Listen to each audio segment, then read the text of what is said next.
Joel Rufino dizia: a esquerda não tem que ter uma política de segurança pública, a esquerda tem que ter uma política de proteção dos direitos. E que o Alessandro Barata dizia: não é direito à segurança, é segurança dos direitos. Né? Olá pessoal, bem-vindos ao 36º episódio do podcast Segurança dos Direitos. Estamos aqui hoje, mais uma vez, não a partir do aprazível bairro da Glória, mas sim a partir do não menos aprazível bairro do centro da cidade do Rio de Janeiro.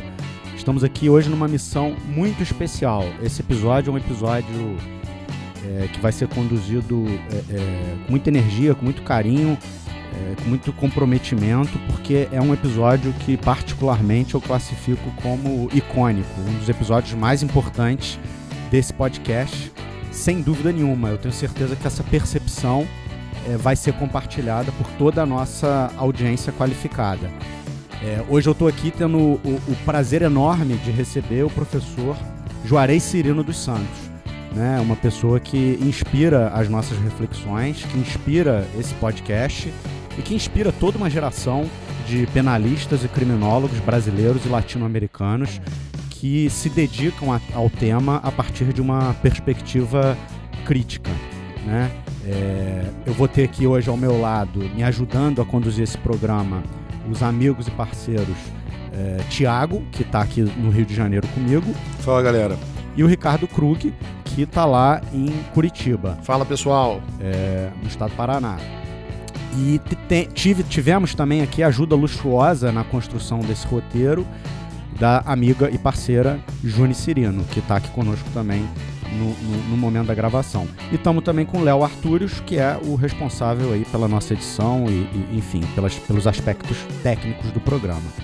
De maneira que eu estou muito feliz, muito satisfeito e muitíssimo ansioso para dar início a esse bate-papo.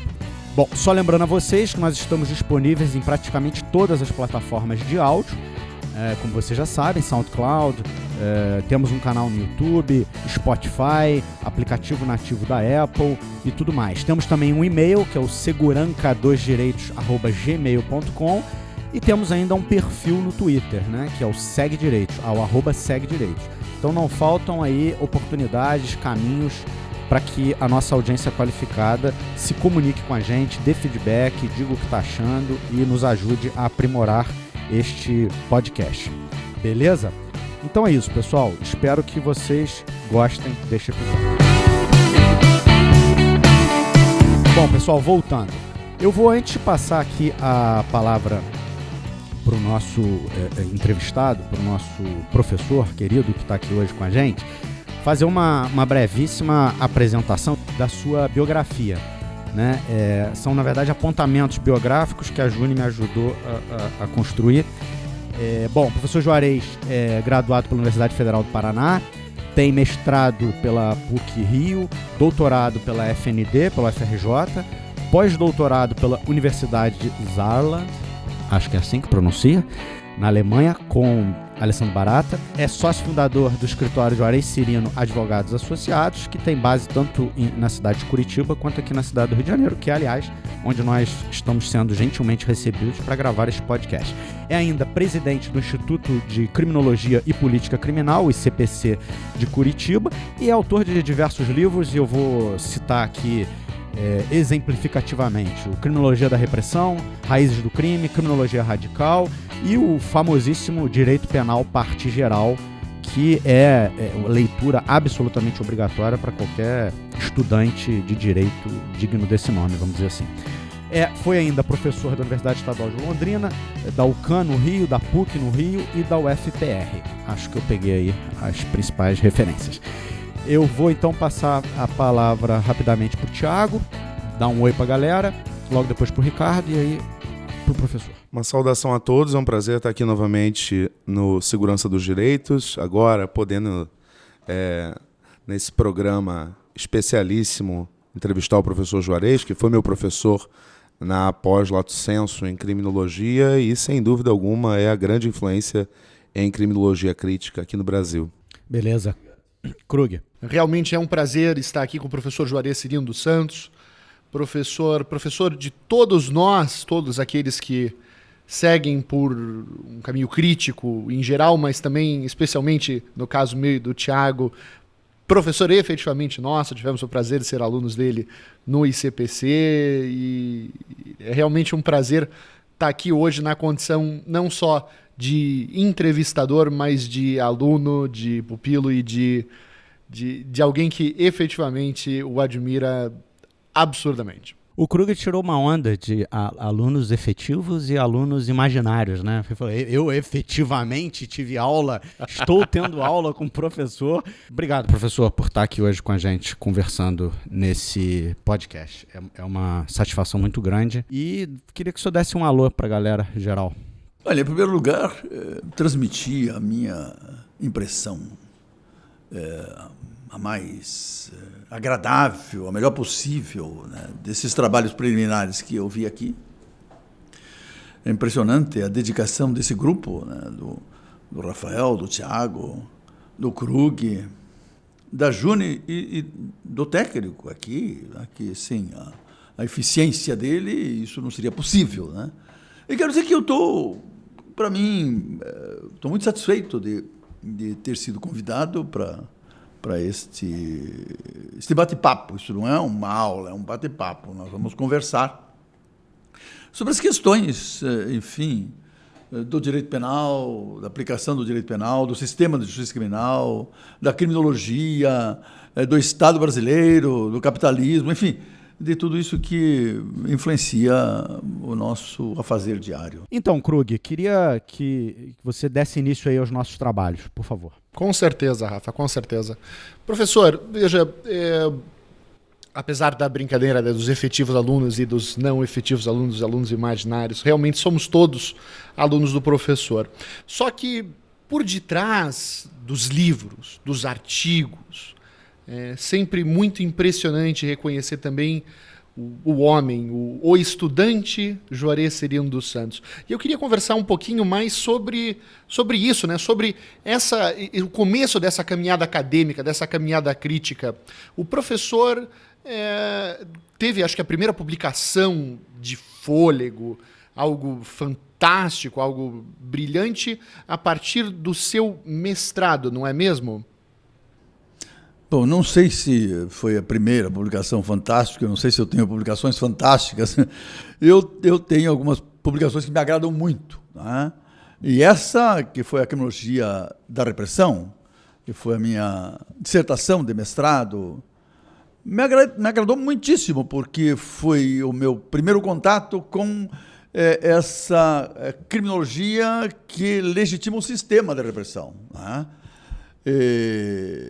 E foi, para mim, uma descoberta, né? Na verdade, você tinha no Brasil uma criminologia muito elementar, né? Muito elementar, não vou citar nomes aqui, mas você tinha compêndios de criminologia, que era a criminologia positivista mais assim, atrasada, mais retrógrada, né? E que nem sequer apresentava, não conseguia apresentar, porque não tinha consciência de que estava construindo um sistema de legitimação da justiça penal. Então, era uma coisa, enfim, que não tinha conteúdo científico. E aí a minha vinda para a PUC, do Rio de Janeiro, que na época era o melhor mestrado em Direito no país, e quem me indicou esse mestrado foi o Nilo Batista, e disse, olha, fala com o João Mestieri. E aí o João Mestieri disse, vai para lá. Eu vim, e o João foi meu orientador, né? Chegando na PUC, como era professor da Universidade Estadual de Londrina, o João Mestieri já me pediu para substituí-lo, porque estava muita atividade profissional numa turma ou duas turmas dele, de Direito Penal.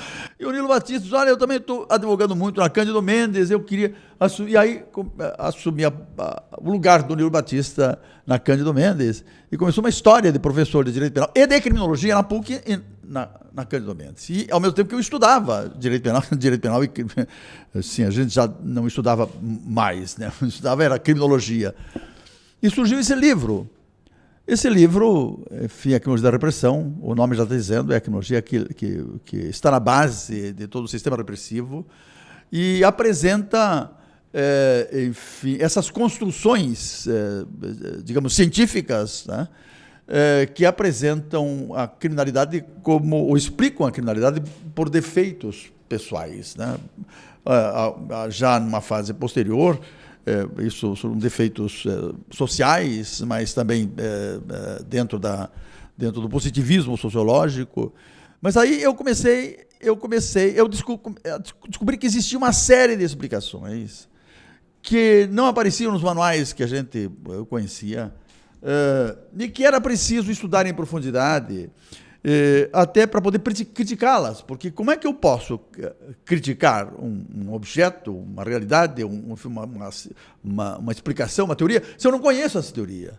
Então, eu me propus a conhecer essa criminologia dos defeitos individuais, que explicam a criminalidade por defeitos individuais, e foi o meu trabalho durante todo o mestrado.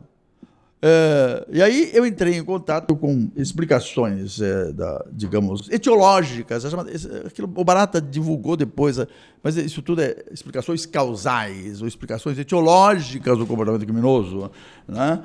Que mostrava a criminalidade como uma realidade ontológica, pré-existente ao sistema de justiça criminal. A criminalidade aqui, para essa concepção, não tem nada a ver com o sistema de justiça, com a lei penal, com o sistema de justiça criminal, com o funcionamento do sistema de justiça criminal, com a seletividade do sistema criminal. Não tem nada a ver. Esse é um defeito do sujeito. Se trata de encontrar os defeitos do sujeito, quer dizer, a diferença do sujeito, né? De encontrar isso, a diferença do sujeito. E aí vem as explicações biológicas, genéticas, morfológicas, hereditárias, instintivas, psicológicas e mesmo psicanalíticas. E tem esse viés causal também, uma exploração de Freud nesse sentido, né, de utilizar as teorias psicanalíticas para explicar o comportamento criminoso, né? E tem aí certas construções de Freud depois, instinto de morte, etc.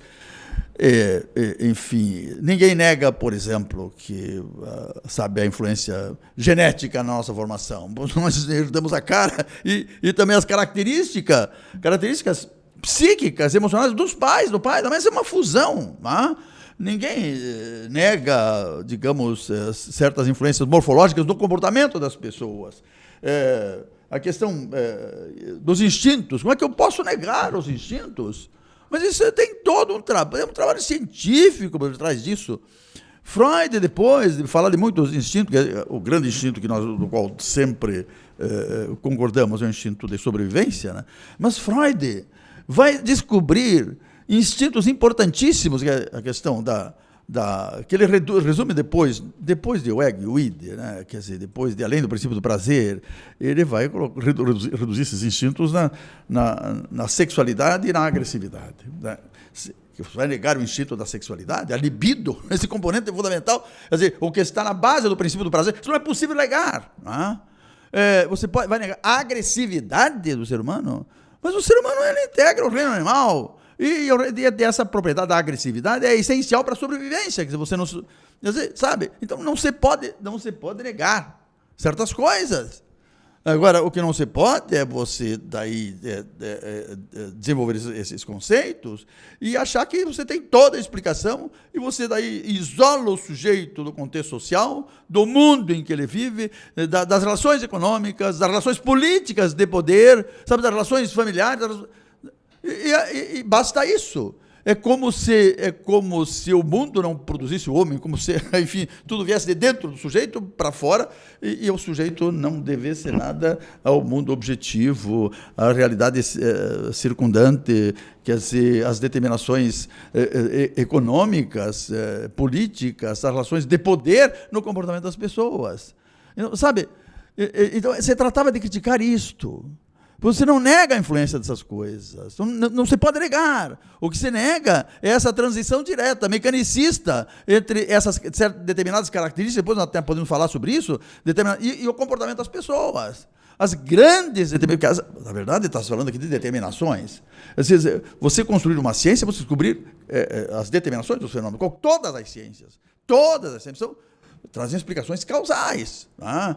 Aliás, o próprio Einstein ficou não enfurecido, ficou quando falaram na indeterminação de medidas e que você não podia explicar o átomo por determinações causais, e ele trabalha com a ideia da teoria dos quanta, etc., mas que você aí não consegue encontrar a causa de certo fenômeno que ocorre no interior do átomo, mas ele nunca abandonou a ideia da causalidade. Quer dizer, a ciência sem causalidade é impossível. Quer dizer, explicações são sempre explicações causais. Agora, como é que você pode transportar o estudo, quer dizer, utilizar como modelo de explicação do comportamento humano, o estudo que você faz, por exemplo, sobre o desenvolvimento da árvore, quer dizer, como é que se diz? De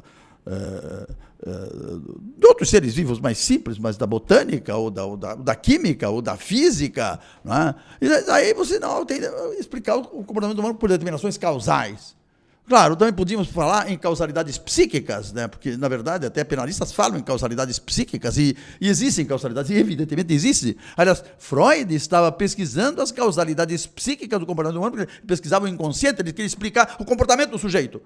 E ele vai encontrar as respostas no inconsciente, quer dizer, as causas do inconsciente. Freud fala o tempo todo em causas. É uma coisa incrível.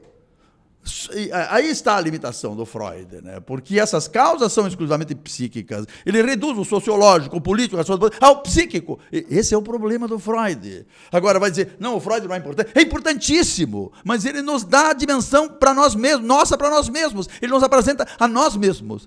Agora, o que vai nos explicar o ser humano, esse ser humano que nós conhecemos aí, são as relações sociais. Quer dizer, e aí, quando falamos de relações sociais, nós temos que pensar no tipo de sociedade na qual nós vivemos, e temos vivido. Quer dizer, isso é uma questão de história. Nós viemos aí, trouxemos muita herança disso, quer dizer, a questão do escravismo, etc. Mas aí já estávamos discutindo essa questão. Quer dizer, era um escravismo que se inseria em relações capitalistas mundiais e produzia mercadorias. Isso aqui a mais-valia era absoluta, porque se dava, não é mais absoluta, quer dizer, aumento segundo Marx, aumento da quantidade de horas trabalhadas, mas no sentido de que a única coisa que você reduzia do lucro era enfim, a comida para os escravos e a despesa com moradia, essas coisas. Não é? Mas, na verdade, produzia mercadorias. Não é? E o capital. Né? Abolido a escravidão, quer dizer, abolida a escravidão, mas quer dizer, a escravidão continua. Né, sob a forma de trabalho assalariado, e felizes os que têm essa forma de escravidão, quer dizer, de trabalho assalariado, que tem uma parcela extremamente significante da população que não tem ou sequer o trabalho assalariado. Então, você vê, aí nós estamos agora discutindo outras coisas. Estamos discutindo como as estruturas econômicas e políticas, e, portanto, as relações de poder inerentes às estruturas econômicas e políticas, produzem as pessoas, constroem pessoas. Estamos falando do quê? Estamos de discursos criminológicos que legitimam esse status quo, né? Mas, evidentemente, agora começamos a entrar, porque foi exatamente, eu já vou terminar isso aqui para a gente entrar no outro setor, senão eu sei que você está um pouco assim, preocupado com o que eu estou dizendo, mas, enfim, porque você tem outras perguntas para fazer, né?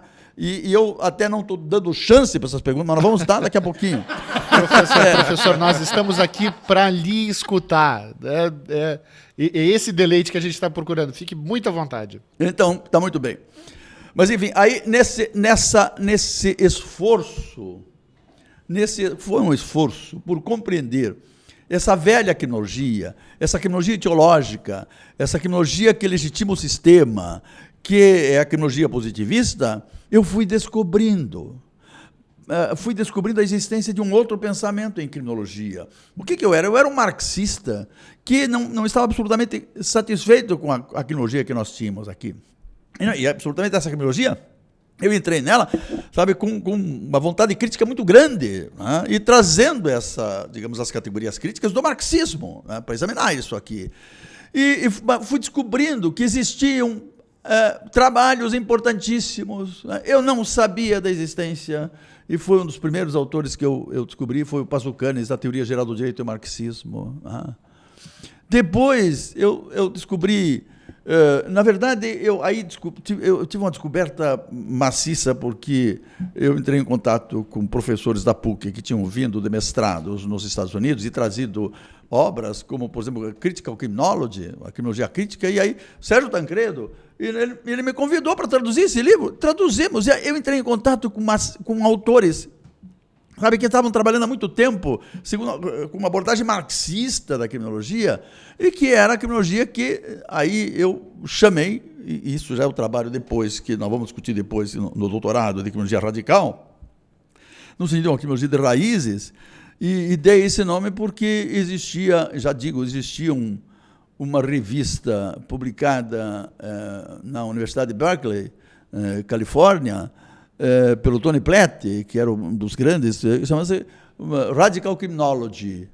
Eu me identifiquei porque era uma criminologia marxista, entendi, mas, enfim, depois nós falamos sobre isso, mas foi essa experiência, não é, de estudar e conhecer a criminologia tradicional, a criminologia positivista, não é, que me permitiu não só conhecer essa criminologia, mas fazer a crítica dela, e aí a criminologia da repressão, essa crítica, né, chama-se crítica à criminologia, tem um subtítulo, a criminologia da repressão, crítica à criminologia positivista, né, enfim, que me abriu para uma... Eu já percebi que eu estava fazendo duas... Aqui eu apresentava a criminologia tradicional e ali eu apresentava a criminologia crítica, e a junção dos dois dava um curso de criminologia, mas isso veio para o doutorado. Mas, em princípio, eu queria saber o que originou isso tudo. Aqui está a origem. Não, fantástico, professor. Eu vou mais além, inclusive. A minha tranquilidade é que o senhor já adiantou muitas das perguntas que eu ia fazer, então a gente está indo exatamente de acordo com o planejado, pode ficar muito tranquilo. Mas você pode refazer as perguntas, ou fazer, que às vezes eu posso aprofundar um aspecto ou outro, se você quiser. Fantástico. Assim, me interessava nesse primeiro momento, interessava a nossa qualificada audiência, entender um pouquinho mais sobre esse momento do mestrado, de descobrimento da criminologia positivista enquanto efetivamente o que ela era, né, uma criminologia de repressão, e da importante etapa do processo científico que o professor toma de, bom, se eu desejo criticar uma perspectiva, eu primeiro preciso ingressar nela, né? Então, e eu acho que a criminologia da repressão cumpre justamente esse trabalho. Mas já engatando com esse avanço, né? Porque para o desenvolvimento de uma criminologia radical, de uma criminologia crítica na América Latina, da qual aí é muito difícil a gente falar no mito do pai fundador, mas se formos falar, o professor certamente é um dos mais fortes candidatos aí em nível de América Latina ao pai fundador da criminologia crítica. E para se construir uma criminologia crítica, o senhor passa então nesse primeiro estágio analisando os escombros que se dizia um edifício da criminologia positivista. Para daí, a partir do doutorado, o professor desenvolver uma criminologia radical, né? Ou seja, primeiro identificar os problemas nessas perspectivas ditas etiológico-individuais ou quiçá sociais, até em alguma medida, para se jogar isso dentro da estrutura, né? Para se jogar isso dentro das relações de poder. Como é que o jovem Juarez, né, que começava a desenvolver um marxismo, que enxergava os problemas da criminologia positivista, começa a desvendar essas perspectivas aí jogadas nos Estados Unidos pela escola de Berkeley, pelos Young Turks na Inglaterra? Da onde que vinha essa inspiração? Olha, eu vim fazer o meu mestrado já com alguns anos de advocacia criminal, de advocacia em geral, mas especialmente advocacia criminal. Eu tinha 32 anos, e eu vou dizer, eu tinha 7 anos de advocacia intensa, atuava em todas as áreas, mas especialmente a advocacia criminal. E era já professor de Direito Penal da Universidade Estadual de Londrina. E claro, eu conhecia o sistema da justiça criminal. Eu estava atrás de explicações do funcionamento desse sistema, né?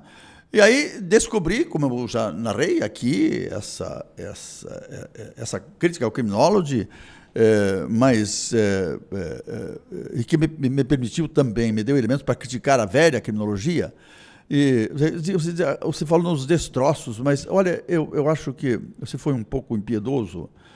Na verdade, a criminologia tradicional, que é a criminologia teológica, não há destroços dela. Nós estamos tentando destruí-la através da concepção crítica, mas ela é a criminologia dominante. Sabe, claro. É a criminologia dominante no sistema capitalista. A criminologia dominante nos Estados Unidos, na Europa, na Inglaterra, é a criminologia positivista. É a criminologia sistêmica, não é a criminologia crítica. A criminologia crítica ela tem segmentos, tem setores. Sabe? Aqui no Brasil, hoje, por uma circunstância especial, em função, sabe, de uma atuação muito forte de criminólogos críticos, nós conseguimos formar alguns professores fantásticos que estão tomando conta nas grandes universidades e estão ensinando a criminologia crítica. Isso aí sim, estão destruindo a velha criminologia. Mas essa criminologia, a criminologia positivista tradicional, seja ela biológica, seja ela sociológica, aí mesmo na orientação durkheimiana, ou de Merton nos Estados Unidos, que já é como dizia a nossa Ross de Lolmo, uma criminologia de médio alcance, porque não coloca em xeque o sistema capitalista. Ele fala da contradição, mas é uma criminologia que propõe reformas um pouquinho na estrutura, melhoria de salário, de condições de trabalho, de habitação, mas não coloca em xeque, não questiona o sistema que é fundamental, que é a relação capital-trabalho assalariado. Isso aí permanece incólume. Quer dizer, o trabalho de Merton legitima esse sistema e tenta reduzir os problemas criados pelo sistema capitalista, entende? Para permitir, enfim, que os trabalhadores continuem produzindo mais-valia e o capital continue se expandindo, quer dizer, a expansão do capital. Não é? Então, é uma criminologia de legitimação. Quer dizer, na verdade, eu, quando falo sobre Merton, eu falo com grande simpatia, porque é o máximo que a criminologia americana consegue atingir naquela época, né, com Merton, 1930, 1940. 1950, né? Evidentemente, não é ainda uma criminologia crítica, mas já é o ponto máximo de crítica da criminologia positivista, porque é uma criminologia positivista tradicional. Essa é a escola de Merton, né? Enfim, e claro que nessa época começa a surgir uma outra criminologia americana. Já o que me impressionou muito, sabe, são os trabalhos de fenomenologia, sabe, a pesquisa fenomenológica do comportamento humano. Quer dizer, de repente, e aí vem uma influência que vem desde Kant, porque essa questão da fenomenologia, sabe, a questão do fenômeno e o número, né, o que a realidade em si, a realidade para mim, para nós, a coisa em si, enfim, começa em Kant. Kant, porque eu cheguei a Kant muito, muito tarde, depois eu comprei toda a obra de Kant, né?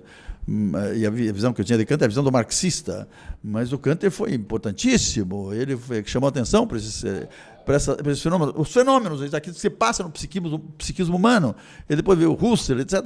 E aí, na pesquisa criminológica americana, surge um trabalho que inicia uma nova maneira de ver o comportamento criminoso, que é o trabalho do Outsiders, né, do Howard Becker, né?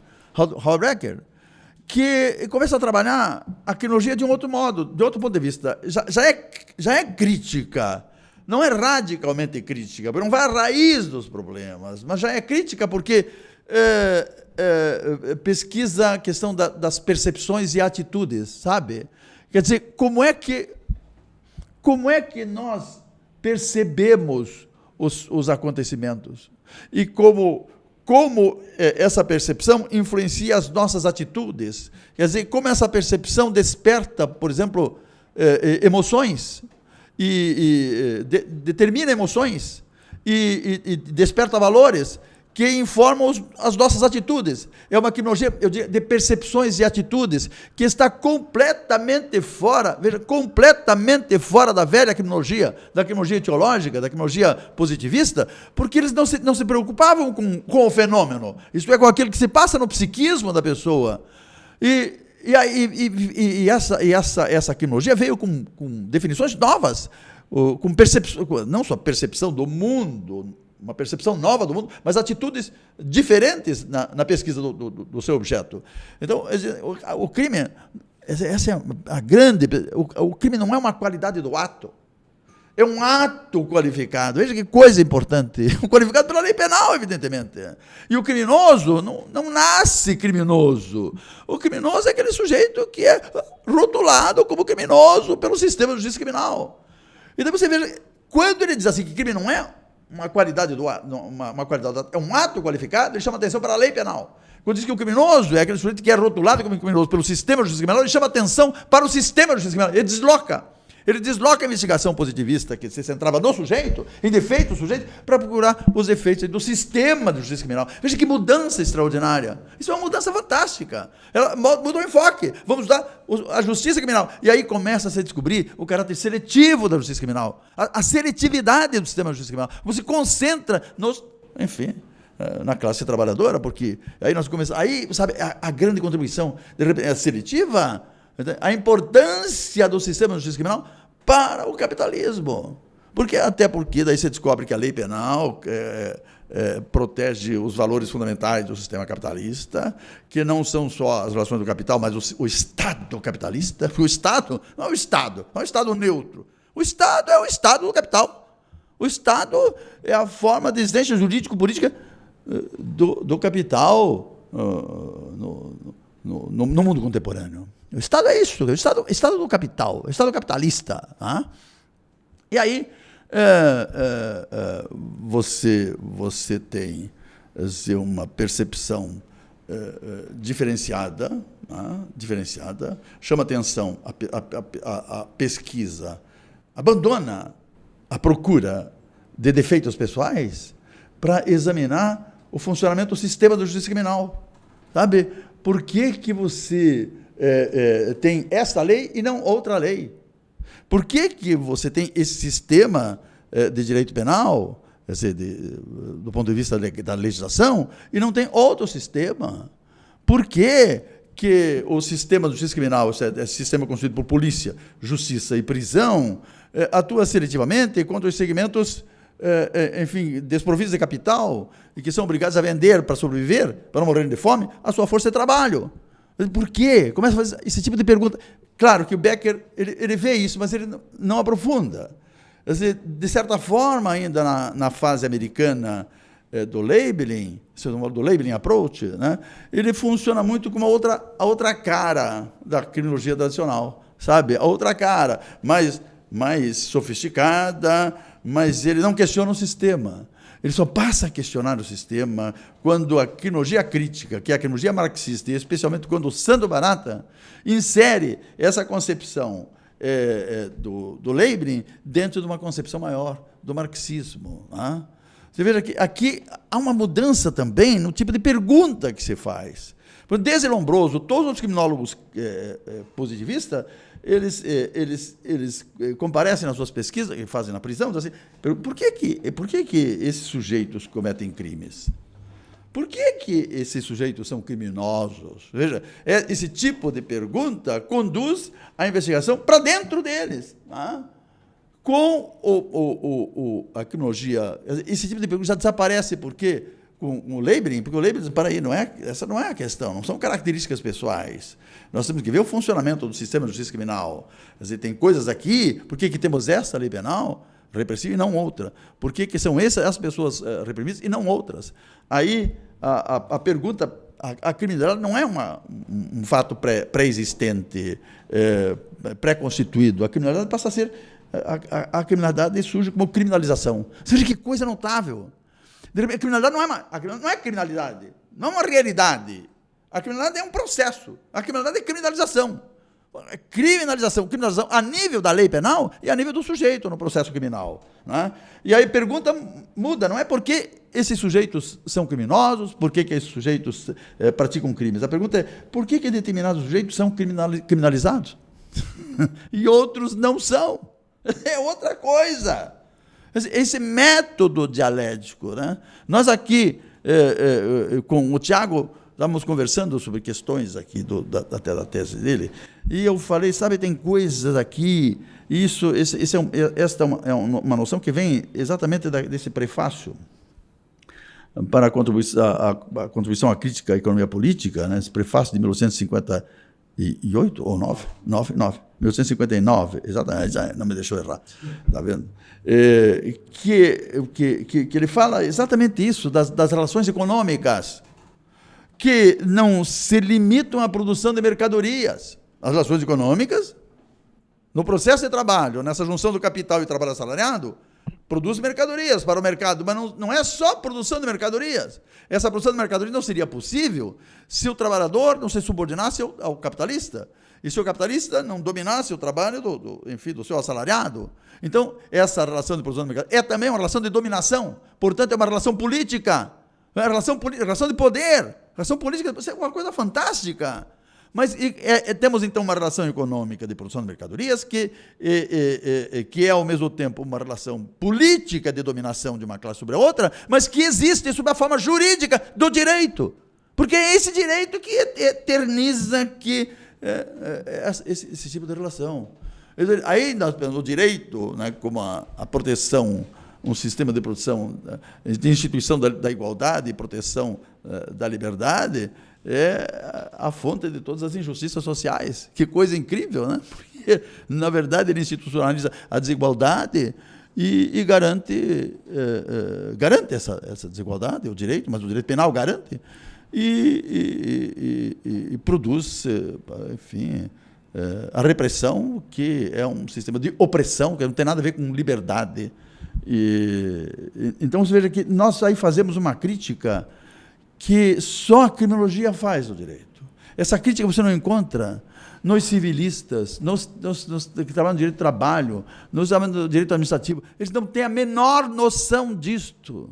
Só quem está na área do direito criminal, entende? Que daí, com essa experiência, porque é preciso isto, se eu não conheço o sistema de direito criminal, como é que eu vou fazer essas explicações? É por isso que você não pode ser só professor, você tem que ser professor e advogado, quer dizer, você tem que ligar o teu laboratório com a prática, a teoria com a prática o tempo todo, né? Então, você veja que isto muda muito. Eu posso, daqui a pouco, vou esperar um pouco aí para outras perguntas, mas mostrar um pouco melhor o que caracteriza essa moderna criminologia crítica e como se faz a junção na criminologia crítica, especialmente na formulação pulsando barata, do Leibniz com o marxismo. Então, professor, eu acho que eu já vou até aproveitar, então, para colocar a seguinte questão. O senhor deu agora, basicamente, uma grande síntese histórica do desenvolvimento contraditório das escolas de pensamento criminológico. Eu tenho trabalhado nas coisas que venho escrevendo, uma interpretação um pouco distinta da do professor Alessandro Barata, mas que não penso que seja... É parte dele, de qualquer forma. Exatamente. Não creio que negue... Mas é assim que vai a ciência, você veja que coisa, né? Sem dúvida. É assim que vai a ciência. Em que a questão seria basicamente a seguinte. Ora, no início da criminologia, enquanto ciência, enquanto disciplina autônoma, nós temos um processo de formação que se divide basicamente em dois campos, né? De um lado, nós temos, como o senhor colocou, a etiologia individual, e de outro, uma etiologia socioestrutural, em geral bem funcionalista, mas ambas as perspectivas metodológicas não negam de forma alguma a categoria criminoso, né? Esse conceito, na verdade, né? Não é uma categoria.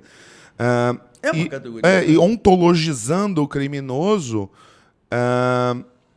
partem justamente de uma falácia, de uma construção social, para tentar descobrir algo de efetivo sobre o crime e sobre essa construção, né? Você veja que coisa interessante.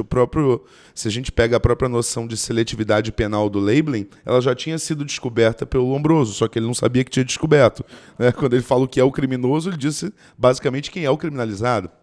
Quem é o diferente? Quem é o diferente? Quando chega o labeling que a gente tem uma ruptura criminológica, nós teríamos dialeticamente uma espécie de negação justamente desse caráter ontológico do crime e do criminoso.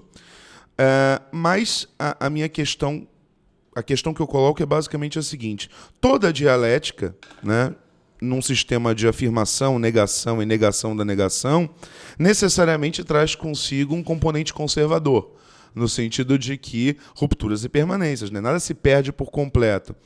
Então, quando você tem esse momento de negação do labeling que efetivamente destrói a própria ideia de etiologia, eu me lembro do seguinte, eu penso nas referências do professor Barata. Marx, Ruschke-Schreiber, Pachucanes, e o que eles efetivamente estavam fazendo? Marx, no capítulo 24, as origens do modo de produção capitalista. Ruschke-Schreiber, as origens do modo de punição à luz do modo de produção.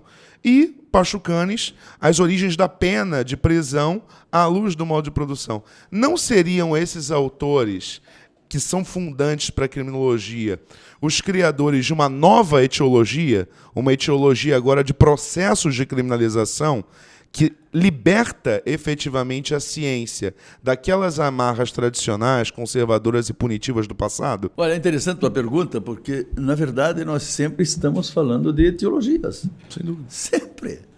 A questão é a seguinte, é que essa etiologia econômica do comportamento, essa etiologia política do comportamento, das relações de poder do comportamento, não estava nos esquemas explicativos anteriores. Então, o que estamos fazendo agora? Quando você introduz as relações econômicas de produção e as relações de poder político, essa questão do poder é tudo, né? Você tenta construir um esquema totalizador de explicação do comportamento. É isso, essa é a tentativa. Não estamos e precisamos dessas novas etiologias. Marx, ele trabalhava com etiologia. Etiólogo, claro. Você, claro, quem mostra as determinações, mostra a etiologia. Determinações causais, determinações etiológicas. É óbvio, não é? E precisamos encontrar explicações que não sejam unilaterais, que não sejam parciais, que não sejam enfim, limitadas. Precisamos de uma explicação integral do comportamento humano. E aí nós temos que colocar em xeque o próprio capital. Quer dizer, isso é muito importante, que a tua pergunta nos leva a questionar o seguinte, que você não consegue resolver a questão da criminalidade diante de uma explicação integral do comportamento criminoso. Você chega à conclusão de que você não consegue resolver o problema da criminalidade com reformas do sujeito ou com reformas sociológicas no ambiente do sujeito, na moradia do sujeito, nas condições de educação, melhoria de salário, etc. Você só consegue resolver a criminalidade se você atacar a desigualdade. Quer dizer, essa condição de vida colocada pelo capital, e aí você tem que questionar o capital, você tem que colocar em xeque o capital, e você chega à conclusão de que no capitalismo é impossível controlar a criminalidade, porque o capitalismo é aquele sistema de relações sociais que está engendrando permanentemente as condições criminogênicas. Sabe, porque ela deforma, quer dizer, não só deforma as pessoas, quer dizer que a pessoa que está na periferia, essa violência que está na periferia, são pessoas normais? Não, são pessoas deformadas por um sistema deformador. E nós, se morássemos lá, seríamos deformados e estaríamos fazendo o que eles estão fazendo. Não tem a menor dúvida. Quer dizer, temos uma condição social diferenciada, evitamos a maioria dessas deformações, também somos deformados pelo sistema capitalista, não conseguimos impedir isto, né? Mas o sistema produz pessoas deformadas, né? E deformadas pelas condições sociais absolutamente adversas em que eles vivem. Não são só adversas, são condições sociais insuportáveis e insuperáveis no sistema do capital. Insuperáveis, não tem como. Então, como é que ele vai sobreviver? Imagina, a pessoa não tem emprego, não tem capital. Vai sobreviver como? Ele vai para o mercado da droga. Ou ele vai praticar o roubo, o furto, começa com o furto, com o roubo, porque é a necessidade de sobrevivência. É o capítulo 24 todo de novo. Exatamente. Então, aí, ou ele vai para a droga, para a droga, quem não tem, quer dizer, é o problema do mercado ilegal de sobrevivência. Mas é óbvio, isso são determinações. São determinações, etiologias, outras etiologias, mas estamos falando de etiologias econômicas, etiologias políticas, ideológicas.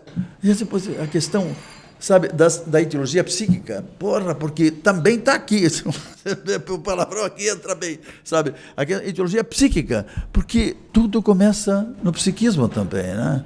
Esse psiquismo que é deformado pelas condições sociais adversas, né? E esse psiquismo que, deformado ou não, inicia procedimentos, relações, processos, né? Através do discurso, e o discurso, como dizia Foucault, tem um poder construtivo extraordinário. Tudo é discurso, a ciência é discurso. Tudo é discurso. Isso que estamos fazendo é um discurso. Não, mas é um discurso científico. Sim, você tem discurso científico, tem discurso religioso, tem discurso político, mas tudo é discurso, né?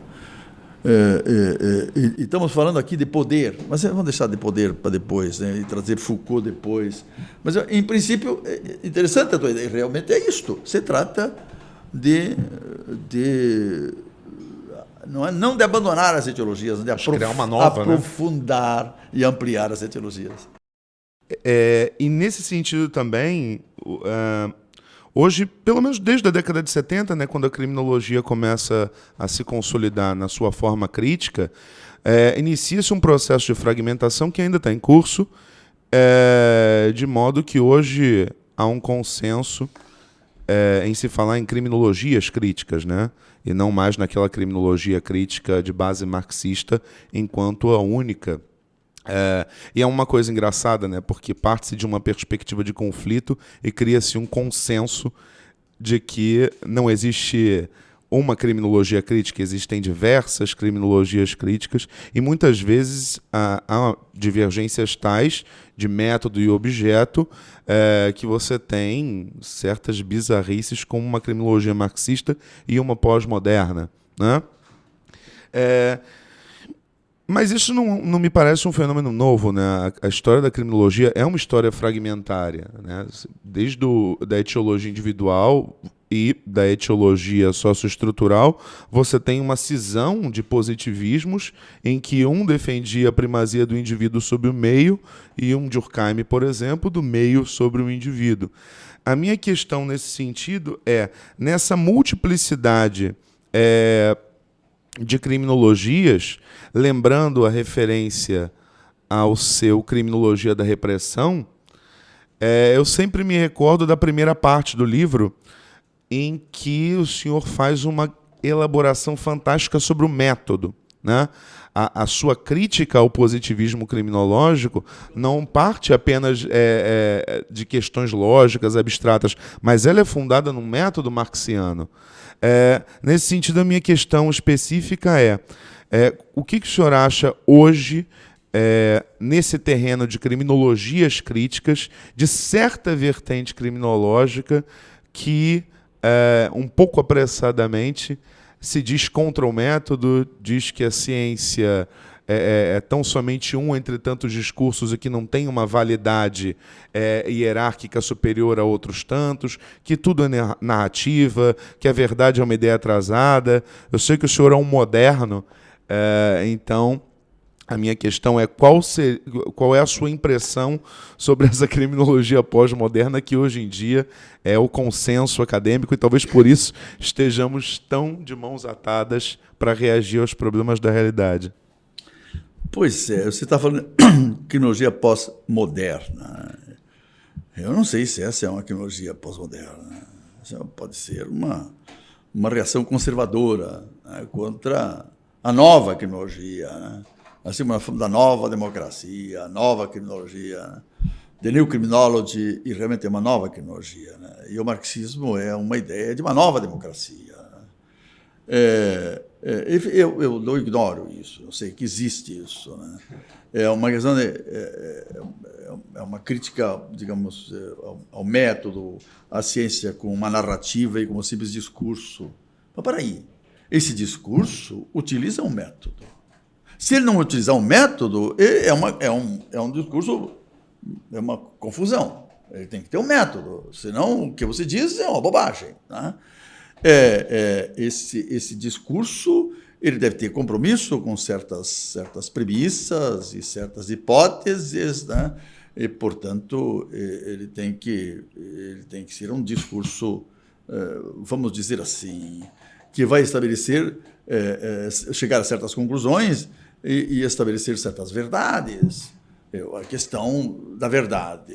Essa questão eu não ignoro que existe hoje, especialmente no processo penal, uma posição muito importante que eu respeito muito, o Geraldo Prado, o Auri, que falam que verdade, não existe a verdade. A verdade, sim, mas espera aí, você no processo penal, assim, uma coisa é o fato quando acontece na realidade da vida, o fato criminoso, o fato, né, que lesiona um tipo penal, e outra coisa é a demonstração desse fato no processo.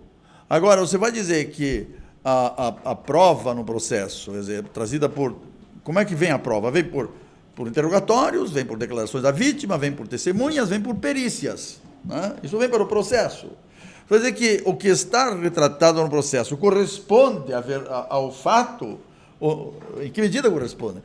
Aqui você tem uma versão, quer dizer, evidentemente, um sumário, muito reduzida do fato real, evidentemente. Você não tem, porque você tem informações de testemunhas que observam, mas o que elas veem corresponde também às suas emoções, às suas ideias, a questão do medo, ou a questão do interesse no desenvolvimento daquele fato, ou não, o medo que o fato... E aquilo, a sua percepção se insere num background pessoal, e, enfim, é uma coisa muito idiosincrática, e ele comunica isto. Então você tem uma série de comunicações assim. E você tem a versão da vítima, a versão do acusado. E aí você vai... Aqui temos a verdade.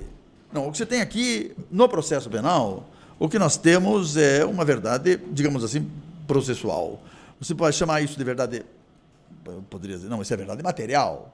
Peraí. Isso é verdade real. Isso é apenas uma crença pessoal, uma questão subjetiva.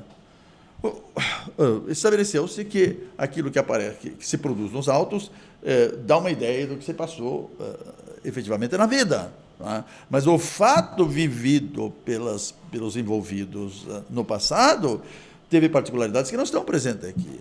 Você deduz certas coisas. Né?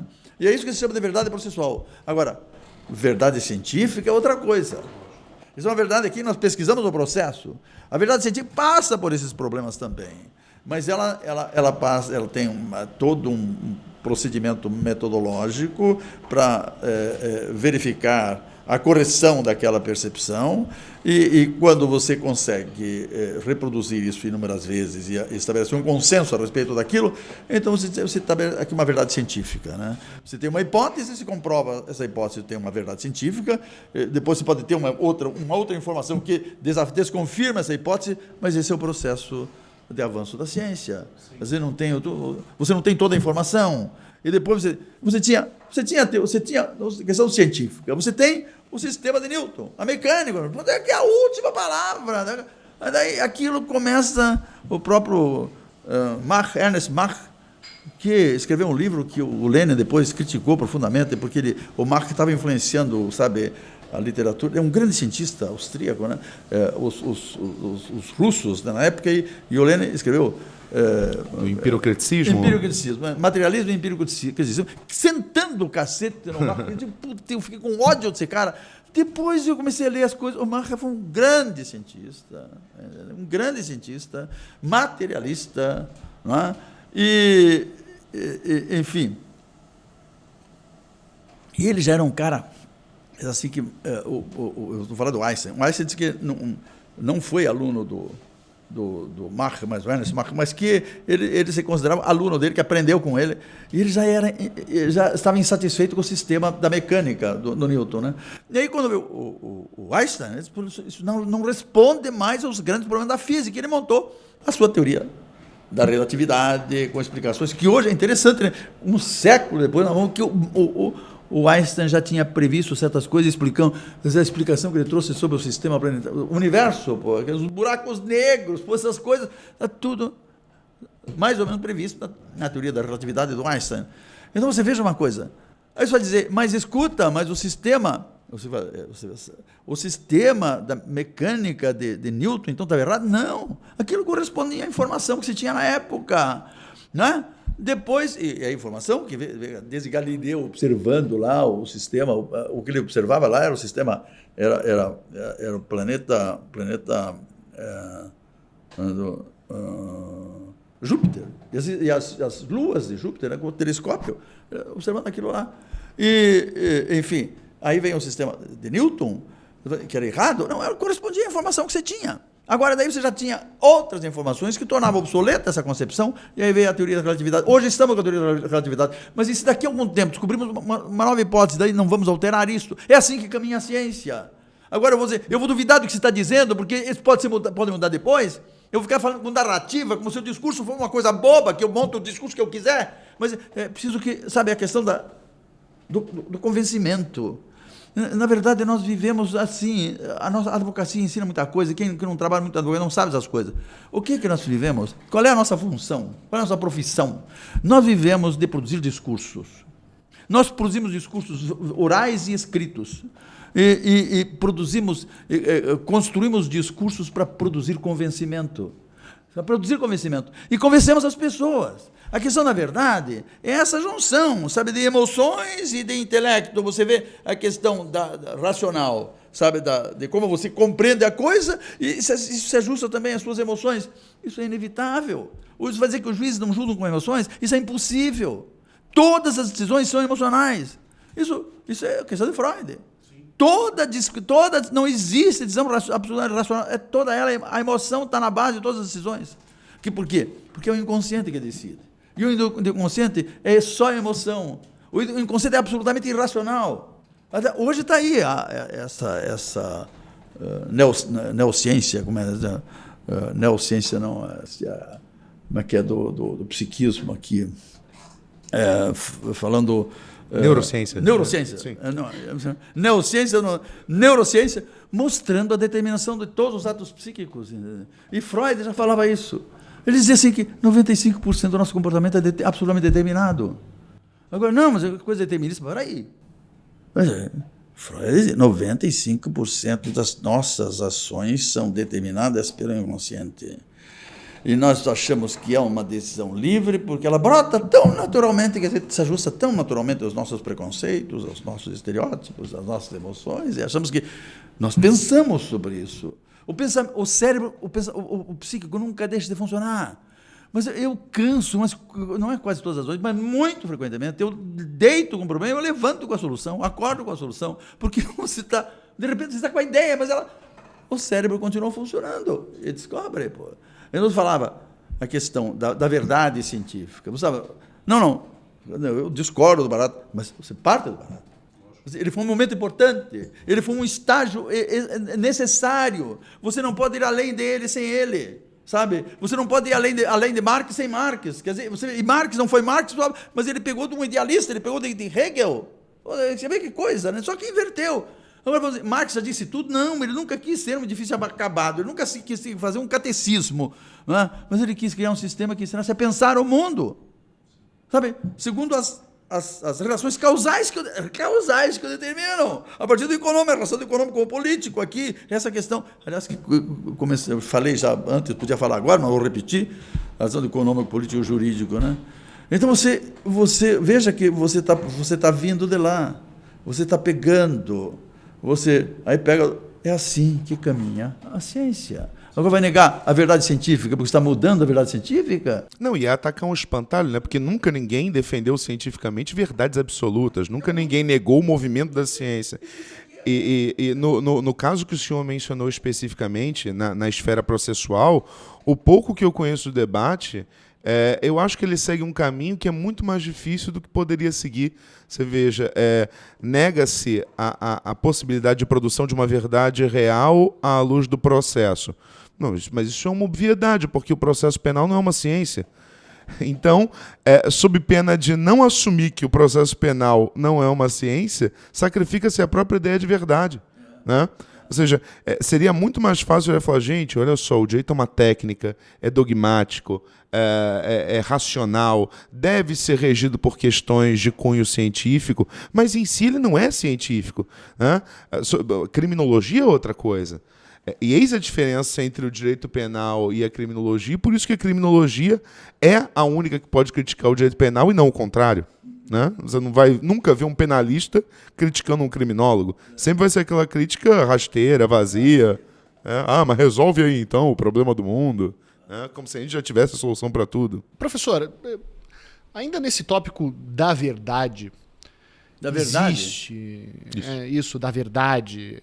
Existe entre os críticos, seja eles, como o Thiago disse, modernos ou pós-modernos, uma tendência que, ao meu ver, é um pouquinho problemática, de resumir a ideia do crime a uma construção social, né? E, de alguma maneira, mesmo a nova criminologia do Taylor Walton Young, ou mesmo o seu criminologia radical, né, também mantinham essa perspectiva. Só que, nessa gana de criticar o positivismo, de mostrar como existem determinações sociais e estruturais envolvidas nos processos de criminalização, não se corre um risco de negar que o crime também é um problema concreto? Né? Porque a classe trabalhadora não é somente aquela que é mais criminalizada, mas também é aquela que é mais vitimizada pelo crime. Né? Em suma, o professor mantém essa ideia de que o crime não existe, de que ele é apenas uma construção social? Não, peraí. Uma coisa é a definição. O crime é uma definição. É uma definição legal e é uma realidade existencial, evidentemente. Mas você veja, nós estamos partindo de critérios. Quer dizer, qual é o critério, qual é o parâmetro político que orienta a construção do sistema de direito penal, o sistema de crimes e o sistema de penas? E a teoria que faz isso trabalhar. Não tem, aqui o que está por detrás disso, o parâmetro é a ideologia do capital. É a ideologia burguesa, não tenha dúvida. Tá? E aí você tem a realidade do comportamento criminoso, mas não existe como fato. Existe como fato, sim. Você vai medir esse fato em função do parâmetro legal, de correspondência ao tipo legal ou não. A nossa luta no processo penal é mostrar que o fato não corresponde ao tipo. Ou que se corresponde ao tipo não é culpável. Ou que se é culpável, o autor, o imputado não foi o seu autor. Esse é o argumento no processo. Olha aqui. Nós estamos desconstruindo esse discurso. Agora, o crime é sempre uma construção social.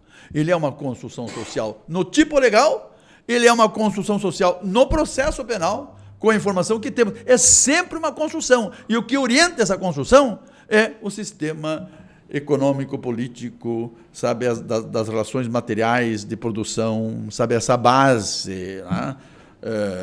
Enfim, em que se produz a vida material, né?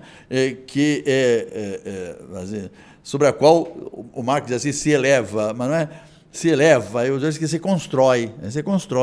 Quer dizer, Marx fala assim, erhet sich, quer dizer, eleva, sobre a qual eleva-se. Né? Um sistema jurídico e político que desenvolve formas ideológicas, etc. Então, aqui, você veja que estamos falando de uma construção. Sempre é construção. Você não pode dizer, não, aqui não, temos construção na realidade, construção no processo. O mundo é essencialmente construído. E construído pelo quê? Pelo discurso, cara. A questão do discurso.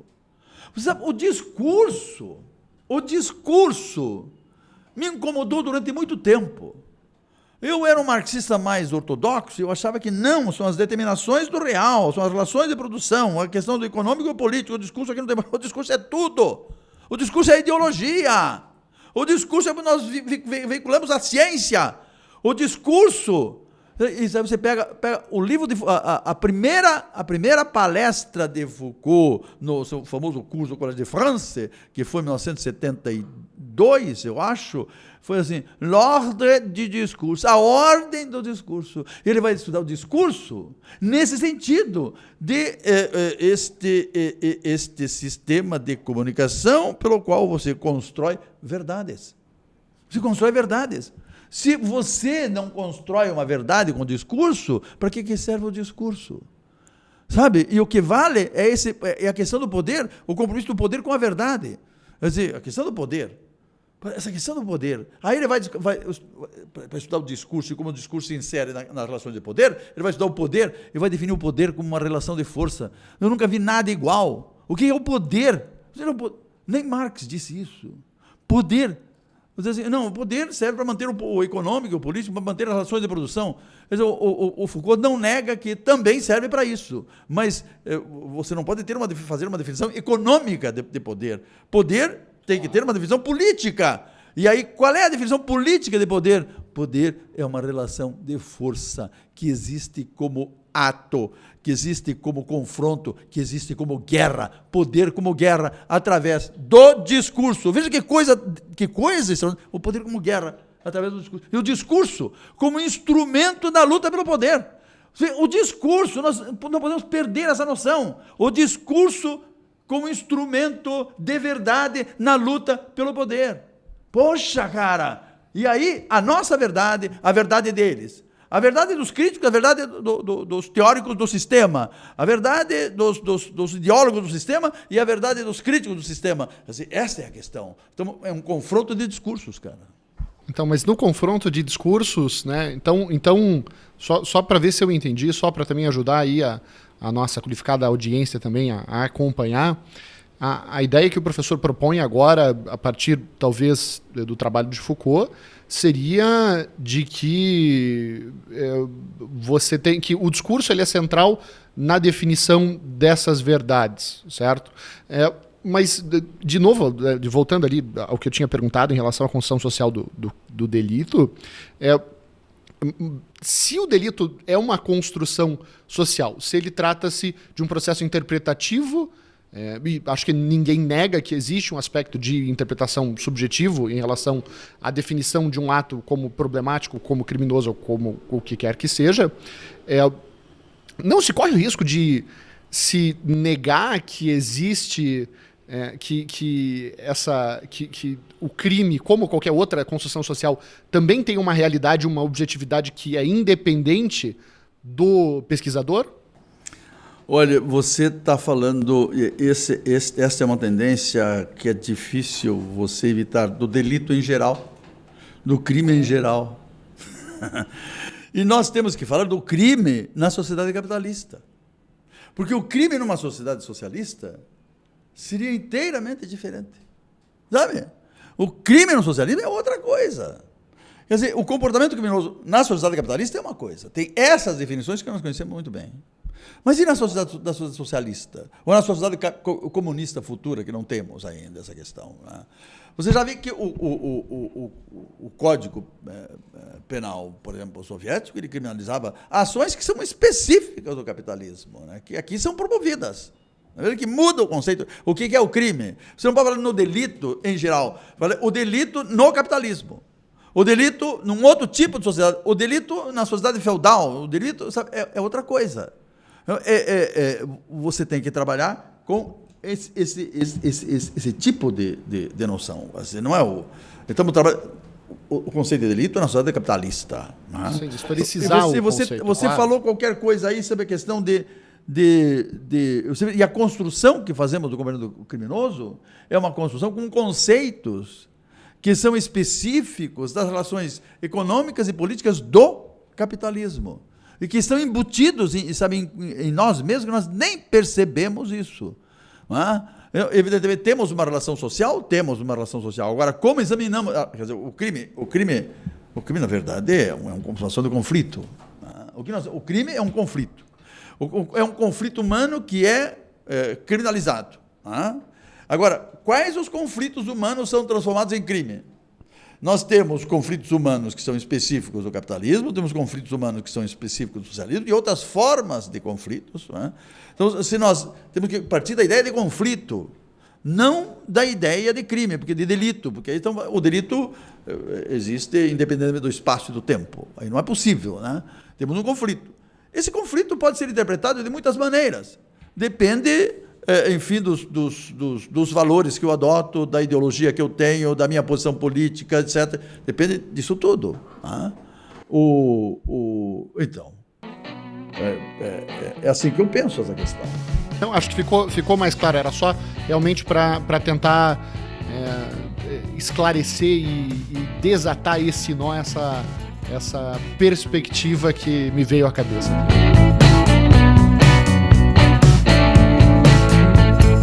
Professor, eu queria pegar um gancho na fala do senhor, quando o senhor fala que um pouco do trabalho, do papel do advogado na construção do discurso, né? E o senhor é uma síntese muito rara, né, de professor qualificadíssimo e advogado muito preparado, né? O senhor falou aí há pouco que o ideal é conjugar a academia com a advocacia, né? Mas isso não é fácil. E menos fácil ainda é fazer isso de forma brilhante, né? Como faz o senhor, como faz o professor Nilo. É uma tarefa realmente... e fazer isso a partir de uma perspectiva crítica e comprometida, então, é mais difícil ainda. E aí, eu queria avançar um pouco nessa coisa da advocacia e da construção do discurso, porque a criminologia do senhor, quer dizer, do professor Nilo, professora Vera, ela é muito disruptiva, né? Ela é muito disruptiva, ela é muito questionadora, ela é muito... É isso mesmo, né? De uma criminologia da desconstrução, porque ela é absolutamente anticapitalista, ela não é reformista, né? Ela aponta para um outro horizonte, ela fala dos sistemas econômicos, enfim. E eu queria juntar um pouco isso com a advocacia, queria juntar um pouco isso com a questão da construção do discurso, porque eu acho que o Brasil hoje vive um momento muito delicado, e o senhor recorre muito a isso nas palestras que o senhor profere. Um momento de que cada vez mais a advocacia ela está sendo, e principalmente a advocacia criminal, ela está sendo atraída para um discurso eu não vou nem falar que é de conciliação, mas é um discurso de aceitação, né? A gente vê hoje esses expedientes colaboracionistas que foram trazidos para a legislação penal brasileira, sobretudo pela lei da organização criminosa, mas eles já vinham sendo praticados também ali um pouco antes, né, mas mais intensamente depois da lei da organização criminosa. Esses expedientes colaboracionistas que integraram a advocacia criminal numa lógica muito perversa, numa dinâmica muito perversa, né, quase que de anulação do exercício do direito de defesa, né. Eu queria ouvir o senhor um pouco falando sobre isso, quer dizer, e como que fica o papel da advocacia na construção desse discurso, né? Se o nosso horizonte criminológico é um horizonte disruptivo, como é que a gente convive com esses institutos colaboracionistas? Como a gente convive com a delação premiada, com a leniência, com o acordo de não persecução penal? Enfim, todos esses estratagemas introduzidos na legislação penal brasileira, muitos deles importados acriticamente, tudo para... e aí eu recorro a Maria Lúcia Carané, tudo para antecipar o direito de punir, né? Antecipar a punição, né? Tudo na perspectiva de encurtar o processo, é tudo para punir mais rápido, para punir com mais, muitas aspas, efetividade, né? Eu queria ouvir um pouco o senhor sobre isso. Pois é, essa é uma questão que interessa a todo advogado criminal. Acho que a primeira coisa a dizer aqui é que nós fazemos um trabalho diferente perante o Poder Judiciário. Toda outra advocacia, com todo respeito, tem o seu valor, mas é uma advocacia perante o poder, que tem o juiz ali para administrar apenas. Na verdade, ele é um pacificador, é alguém que está ali até para sugerir acertos, né? E você tem um advogado como autor, outro advogado como réu. Mas como, enfim, a outra parte. Esse é um tipo de advocacia. A nossa advocacia criminal é outra coisa. Nós advogamos, a nossa advocacia é feita contra o poder. Mas nós contra o poder. Porque nós enfrentamos o poder do Estado diretamente, essa é a questão. Quer dizer, esse poder que se manifesta no delegado de polícia, todo o sistema policial, esse poder, aliás, que já se começa, questionamos a lei, a questão da lei penal, constitucional da lei, criada pelo poder. Mas o poder policial. Depois o Ministério Público, que representa o Estado. que é o poder, extremamente assessorado, etc. E aí o juiz, que é um juiz também que representa, incrível, que representa o poder. Aqui ele sai daquele papel, sabe, de imparcialidade que aparece na justiça civil, etc. Ele assume a posição de parte. É o juiz que já emite juízos condenatórios. O caso, por exemplo, o caso do Lula, era evidente. O juiz estava antecipando a sentença o tempo todo. O tempo todo. Aliás, toda essa discussão que você fez atualmente sobre a questão da criação do juiz de garantias está ligada a isto. Assim, como é que aquele juiz que decreta a prisão preventiva, que nega, digamos, o relaxamento de um flagrante, enfim, que decreta aí uma interceptação telefônica, como é que esse juiz depois pode absolver o réu? O réu ficou preso o tempo todo, mas agora imagina, é difícil, é impossível. Todos os processos psíquicos do juiz se orientam no sentido de valorizar aquilo que condena e desvalorizar o que absolve. Então, isso é difícil. Agora, você está falando aqui de coisas novas que surgiram, de fato, no Brasil, nessa lei 12.850, que é a lei da organização criminosas, que instituiu um direito penal de guerra. Esse é um direito penal de guerra. Ele introduz os procedimentos que nós aprendemos nos filmes do 007, sabe, da Guerra Fria e da Guerra Quente também, né? E que veio para o processo penal, porque se trata de punir o inimigo. O direito penal do inimigo. Essa é que é a verdade. Esse é o inimigo. Os juízes não dizem que é o direito, mas eles aplicam na prática o direito penal do inimigo. Por quê? Porque começa aqui com essas interceptações telefônicas. Eu já tenho dito em conferências que eu considero isso absolutamente inconstitucional. Porque o sujeito tem o seu telefone, a sua comunicação interceptada, e ele está produzindo informações contra ele, sabe? E tem o direito à Constituição que ele não é obrigado ele pode ser calado, ele pode consultar um advogado antes de qualquer declaração, e que ele pode ser calado, não dar qualquer... Mas ali ele está falando e não sabe disto. Ele não tem a condição de consultar um advogado sobre o que eu posso dizer. Quer dizer, a importância disto. Quer dizer, então, essa questão está violando, eu acho que a interceptação do telefone viola um direito fundamental, sabe, que é esse direito do silêncio, que também é um direito constitucional, e o direito de consultar um advogado antes de qualquer declaração. A gente está declarando. Não pode condenar só com isso, mas condena só com isso sim, porque isso daí transfere para o público, sai na imprensa, e o sujeito está condenado. O sujeito está condenado mesmo. E o juiz que faz a decisão telefônica, ele se deixa convencer por aquilo que ouviu, nada mais tira da cabeça dele. Então, esse é um direito penal de guerra. Esse é um direito penal de guerra. Eu tenho sustentado que é inconstitucional, porque não, está previsto, mas como é que pode ser inconstitucional? Está previsto na Constituição, mas tem que estabelecer que na Constituição existem outros direitos individuais, fundamentais, e que estão em conflito com essa exceção aí do direito à privacidade, à intimidade, etc., e que eu acho que os direitos lesionados, constitucionais lesionados, são superiores ao interesse do Estado na investigação do sujeito. Como é que pode o interesse do Estado na investigação do sujeito agora cancelar direitos fundamentais? Mas o fato é que essa interceptação telefônica tem esse problema. Depois, a questão da delação premiada. A delação premiada. Isso é uma loucura, né? Isto é uma loucura. A delação premiada é um instituto que explora o egoísmo, sabe, individual. Essa preocupação consigo mesmo destrói toda a grande preocupação é o altruísmo, você pensar no próximo, você pensar no teu semelhante. O homem cresce na medida que ele reconhece os outros como sujeitos iguais, né? Ele codifica todas as relações. Mas a questão fundamental, né, é que a delação premiada institui um negócio penal. Mas você acabou com a teoria do crime, a questão do injusto e da culpabilidade, não interessa. É um negócio penal. Nós vamos negociar. Sabe, a questão é essa. Se você delatar fulano, no caso do fulano, não, você está delatando, tem que delatar o Lula. Se você delatar, aí nós vamos aliviar e você pode até ficar sem pena nenhuma, pode ser até uma questão de o Ministério Público não propor a denúncia, ou vai ser uma pena assim que não é problema nenhum, que sabe, você não, porque a alternativa é o seguinte, se você não aceitar, aí é processo penal de guerra. Aí você não vai ter só esse fato, mas esse.